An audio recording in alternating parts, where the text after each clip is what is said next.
So at any one time we have, between a dozen and 2 dozen valuations going on. And the critical thing that most people miss is that traditional valuation of companies is based upon what they call quantitative modeling. And if you really boil it down without boring you and anybody who ever watches this video, hours and hours of accounting theory, it basically boils down to two different kinds. What we call income side, which is DCF, or discounted cash flow, or cost. Now, cost, first thing I can tell you, is irrelevant because there's no relationship, no correlation between the value of an intangible asset and its cost. Yeah. None at all. So you're left with DCFs, and the problem with DCFs is twofold. Number one, they work really well for businesses where the past is a good guide to the future. So businesses where you've got a very stable cash flows, that kind of thing, break down with startups completely. Secondly, DCFs are inherently manipulable. So you can make them say anything you want. So most investors just chuck them out and disregard them. So if you want to build and defend the valuation of the business, especially something startup and based around intangibles, you have to look at other things other than just purely these quantitative factors. And the two other factors you really want to look at are qualitative factors. What is the quality of the intangible assets that you've developed?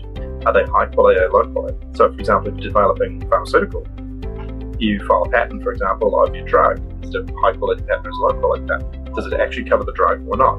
Does the drug sit across a market that is highly valuable, in which case the patent's valuable?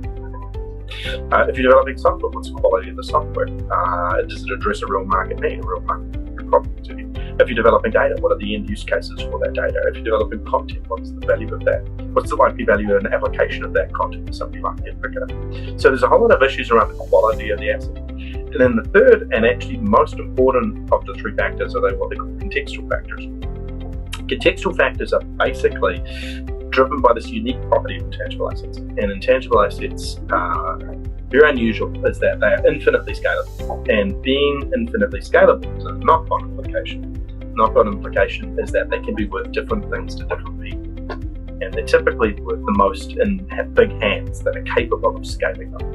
And so you really need to understand, you've got these intangible assets as a company, who are they going to be worth the most to? And that's going to be, they're going to be literally worth something to some people, nothing to others, and a huge amount to other people. But those people who are prepared to pay the most, they actually set the price. So you look at these three factors, quantitative, qualitative, and contextual, and the combination of those three factors is actually what gives you a very defensible and accurate valuation. And that's what we work at when we're working with startups and so forth, because we help them to look at not just a bunch of numbers on a spreadsheet, which everybody can tell you is easily manipulated, but actually the quality of the intangibles developing and also those contextual factors.